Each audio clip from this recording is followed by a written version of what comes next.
Hi, 6th grade. This is Miss B, the teacher from 4th grade, and I am guest reading Chapter 10 of Harry Potter and the Sorcerer's Stone. Chapter 10, Halloween. Malfoy couldn't believe his eyes when he saw that Harry and Ron were still at Hogwarts the next day, looking tired but perfectly cheerful. Indeed, by the next morning, Harry and Ron thought the meeting of the three-headed dog had been an excellent adventure. They were quite keen to have another one. In the meantime, Harry filled Ron in about the package that had seemed to have been moved from Gringotts to Hogwarts, and they had spent a lot of time wondering what it could possibly be, and need such heavy protection. It's either really valuable or really dangerous, said Ron. Or both, said Harry.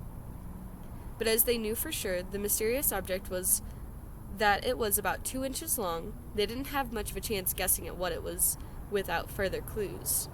Neither Neville nor Hermione showed the slightest interest in what lay underneath the dog in the trap door. All Neville cared about was never going near that dog again. Hermione was now refusing to speak to Harry and Ron, but she was such a bossy know-it-all that they saw this as an added bonus. All they really wanted to know was a way of getting back at Malfoy. To their great delight, just a thing arrived in the mail about a week later. As the owls flooded into the great hall, as usual, everyone's attention was caught all at once by a thin package carried by 6 large screech owls. Harry was just interested, as everyone, to see what else was in this large parcel, and was amazed when the owls soared down and dropped it right in front of him, knocking his bacon to the floor. They had hardly fluttered away when another owl dropped a letter on top of the parcel. Harry ripped open the letter first, which was lucky because it said, "Do not open the parcel at the table. It contains your new Nimbus 2000, but I don't want everybody knowing you've got a broomstick, or they'll all want one. Oliver Wood will meet you tonight at the Quidditch field at 7 o'clock for your first training session. Professor McGonagall." Harry had difficulty hiding his glee as he handed the note to Ron to read. "A Nimbus 2000, Ron moaned. Then I've never even touched one." They had left the hall quickly, wanting to unwrap the broomstick in private before their first class, but halfway down the entrance hall they found the way upstairs barred by Crabble and Goyle. Malfoy had seized the package from Harry and felt it.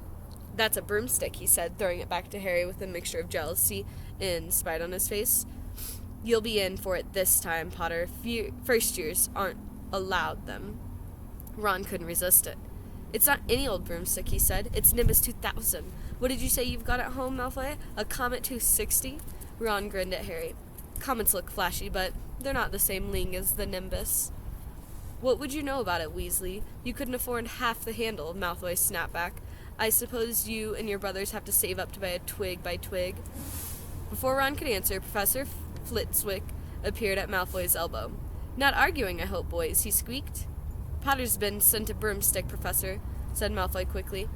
Yes, that's right," said Professor Flitwick, beaming at Harry. "Professor McGonagall told me all about the special circumstances. Potter, what model is it?" "A Nimbus 2000, said Harry Potter, fighting not to laugh at the horror on Malfoy's face. "And really thanks to Malfoy here that I've got it," he added.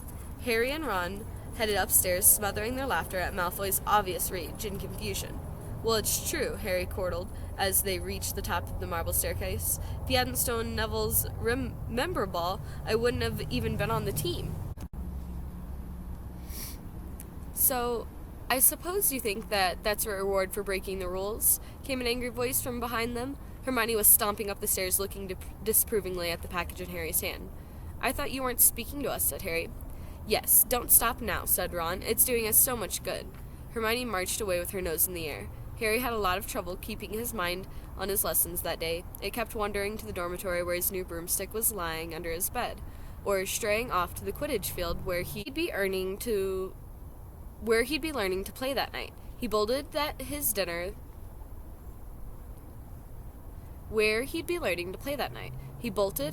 that evening without noticing that he was eating, then rushed upstairs with Ron to unwrap the Nimbus 2000 at last. "Wow," Ron said as the broomstick rolled into Harry's bedspread. Even Harry, who knew nothing about different brooms, thought it looked wonderful. Sleek and shiny with mahogany handle, it had a long tail of neat, straight twigs, and the Nimbus 2000 written in gold near the top. As 7 o'clock drew near, Harry left the castle and left off in the dusk toward the Quidditch field. He had never been inside the stadium before. Hundreds of seats were raised in the stands around the field so that the spectators were high enough to see what was going on. At either end of the field there were 3 golden poles and hoops on the end.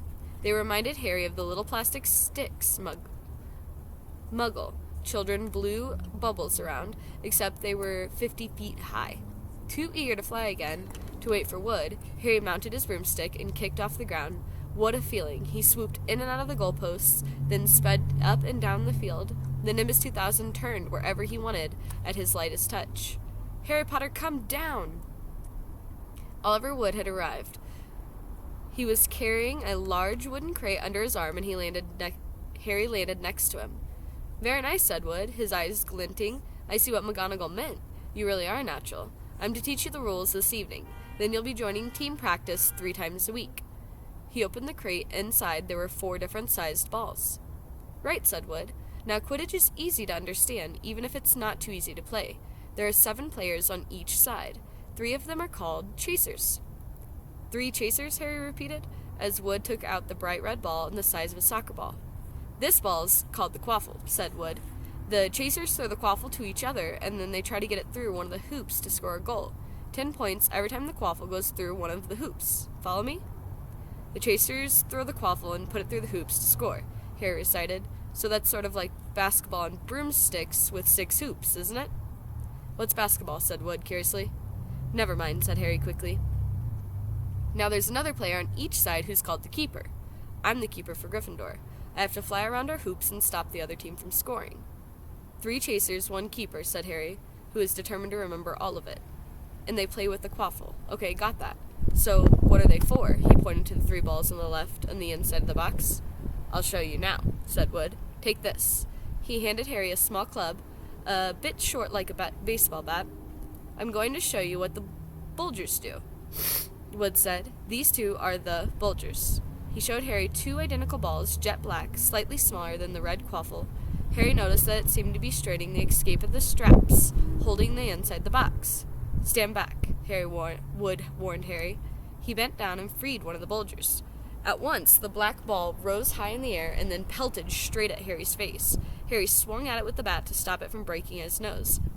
He sent it zigzagging away into the air. It zoomed around their heads and shot at Wood, who dived on top of it and managed to pin it to the ground.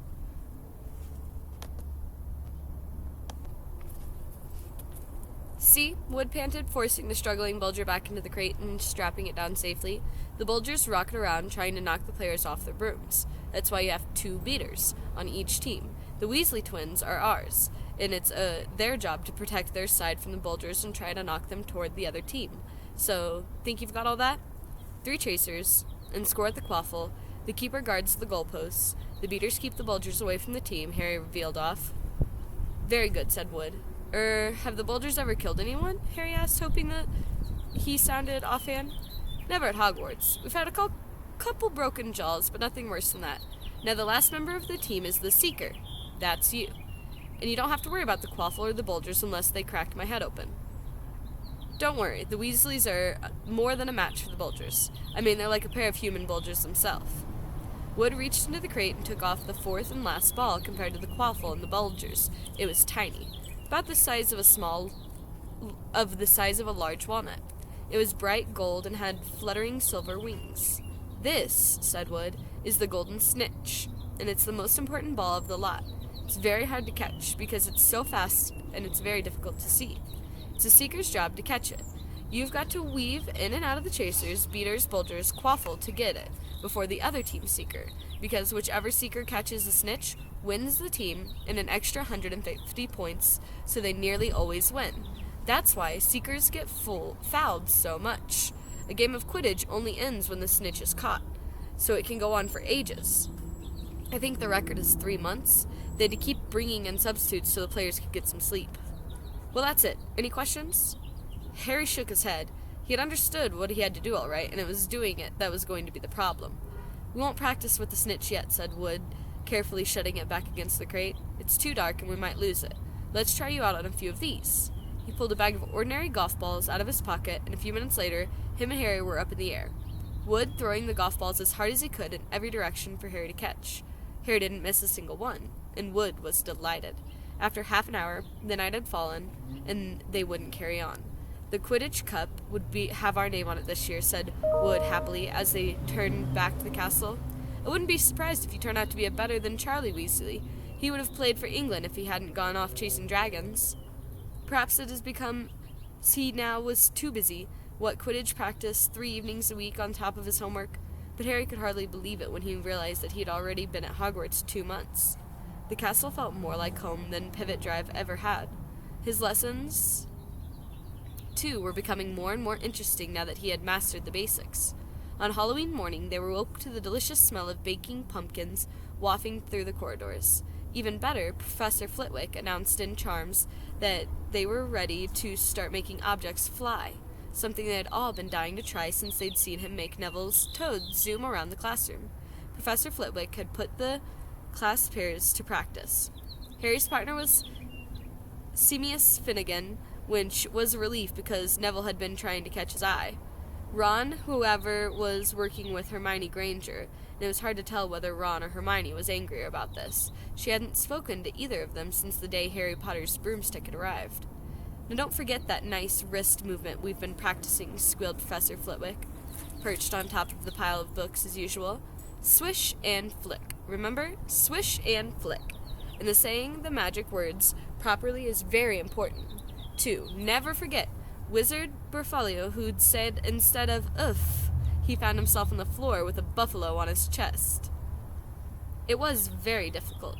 Harry and Seamus swished and flicked, but the feather they were supposed to be seating toward the sky just lay flat on the desk. Seamus got so impatient that he prodded to his wand and set it to fire. Harry had to put it out with his hand. Hat. Ron at the next table was having much more luck. "Wingardium Leviosa," he shouted, waving his arms like a windmill. "You're saying it wrong," Harry heard Hermione snap. "It's Wingardium Leviosa," making the nice and long. "You do it then, if you're so clever," Ron snarled. Hermione rolled up her sleeves on each side of her gown, flicked her wand, and said, "Wingardium Leviosa." The feathers rose, and the desk hovered about 4 feet above their heads. "Oh, well done," said Professor Flitwick, clapping. "Everyone see here, Miss Granger's done it." Ron, in a very bad mood at the end of class. "It's no wonder no one can stand her," he said to Harry as they pushed their way into the crowded corridor. "She's a nightmare, honestly." Someone knocked into Harry and hurried past him. It was Hermione. Harry caught a glimpse of her face and started to see that she was in tears. "I think she heard you." "So?" said Ron, but he looked a bit uncomfortable. "She must have noticed she's got no friends." Hermione didn't turn up for the next class and wasn't seen all afternoon. On their way to the Great Hall for the Halloween feast, Harry and Ron overheard Parvati Patel telling her friends, Lavender, that Hermione was crying in the girls' bathroom and wanted to be left alone.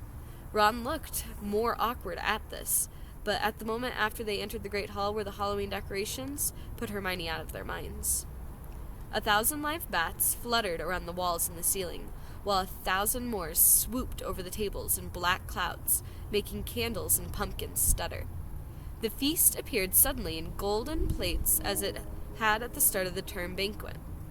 Harry was just helping himself to a baked potato when Professor Quirrell came sprinting to the hall, his turban askew and his terror in his face. Everyone stared as he reached Professor Dumbledore's chair, slumped against the table, and gasped, "Troll in the dungeon! Thought you ought to know." And he sank to the floor in a dead faint. There was an uproar. It took several firecrackers exploding from the end of Professor Dumbledore's wand to bring silence. "Prefects," he rumbled, "lead your houses back to the dormitories immediately." Percy was in his element. "Follow me. Stick together. First years. No need to fear the troll if you follow my orders. Stay close behind me. Now make way. First year's coming through. Excuse me. I'm prefect." "How could a troll get in?" Harry asked as they climbed the stairs. "Don't ask me. They're supposed to be really stupid," said Ron. "Maybe Peeves let it in for a Halloween joke." They passed different groups of people hurrying in different directions, and as they jostled their way through the crowd, confused Hufflepuffs, Harry suddenly grabbed Ron's arm. "I've just thought. Hermione." "What about her?"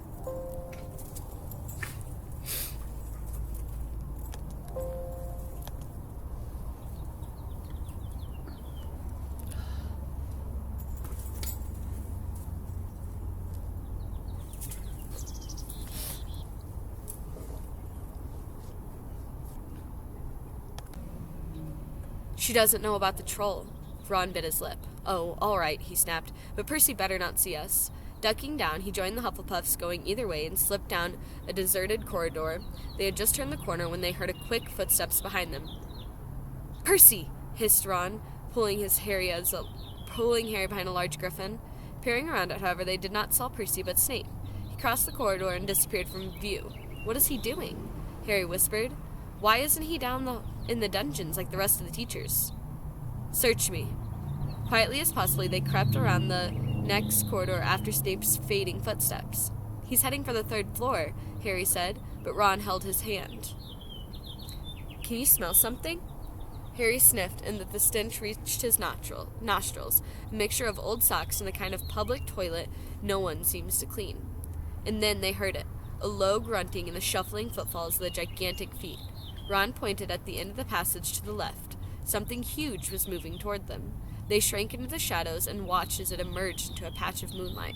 It was a horrible sight.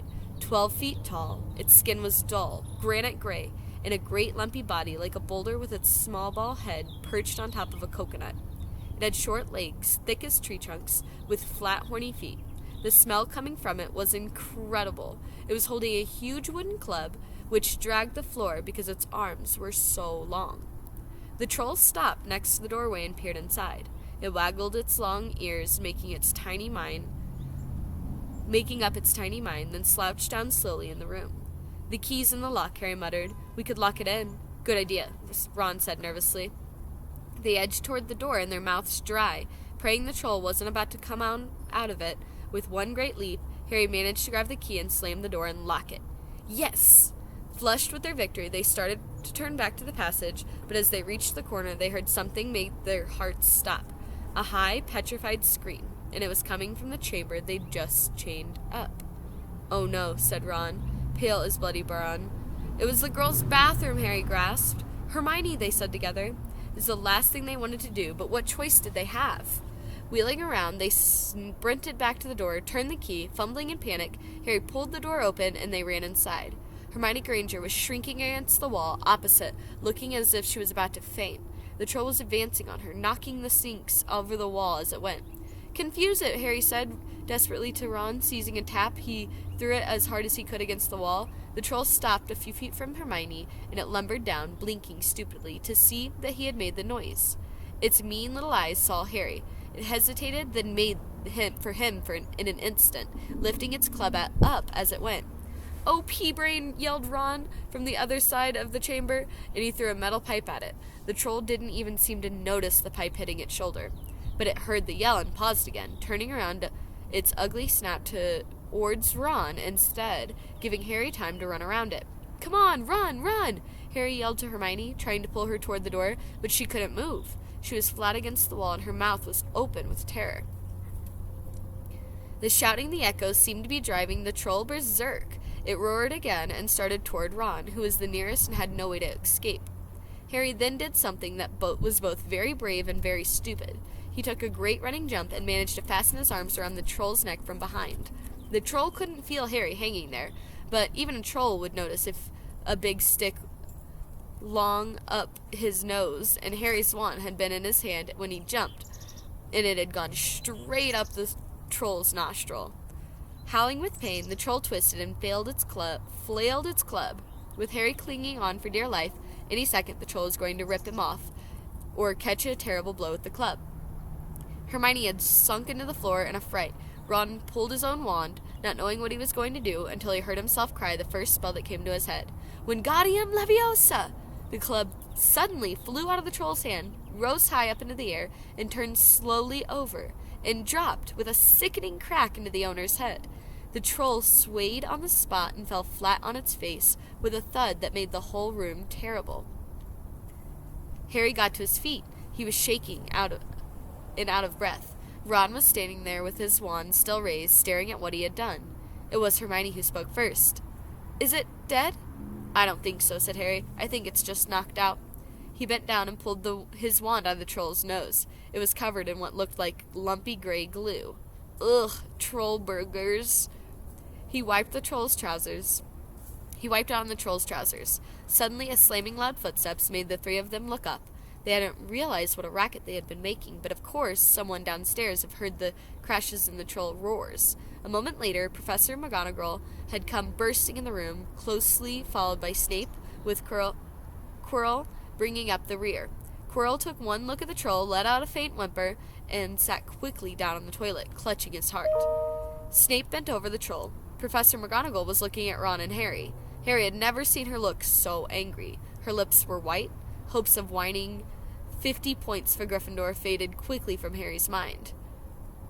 "What on earth were you thinking of?" Professor McGonagall said in a cold fury.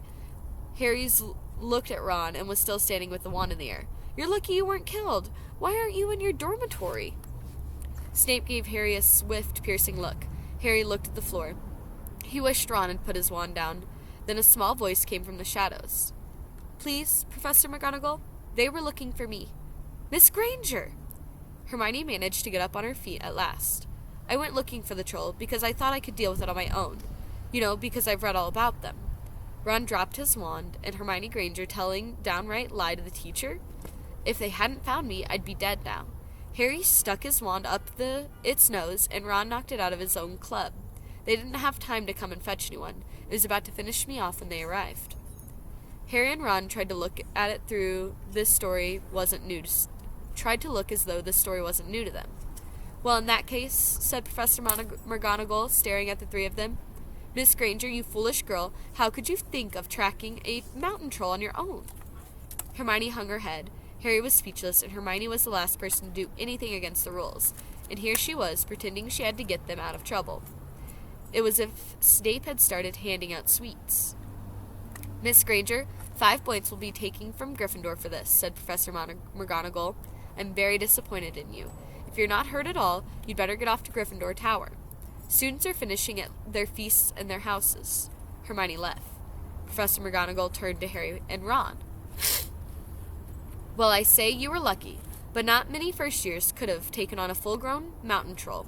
You each win Gryffindor 5 points. Professor Dumbledore will be informed of this. You may go." They hurried out of the chamber and didn't speak at all until they had climbed up 2 floors. It was a relief to be away from the smell the troll had made, quite apart from anything else. "We should have gotten 10 points, Ron grumbled. 5, you mean, once she's taken off Hermione's." "Good of her to get us out of trouble like that," Ron admitted. "Mind you, we did save her." "She may not have needed saving if we hadn't locked the thing in the...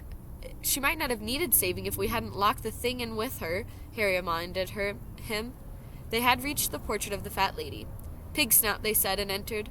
The common room was packed and noisy, and everyone was eating the food they had been set up. Hermione, however, stood alone by the door, waiting for them. There was a very embarrassed pause, and then none of them looking at each other, they all said thanks and hurried off to get their plates. But from that moment on, Hermione Granger became their friend. There were some things you can't share without ending up liking each other, and knocking out a 12-foot mountain troll is one of them. The next chapter is Chapter 11, Quidditch.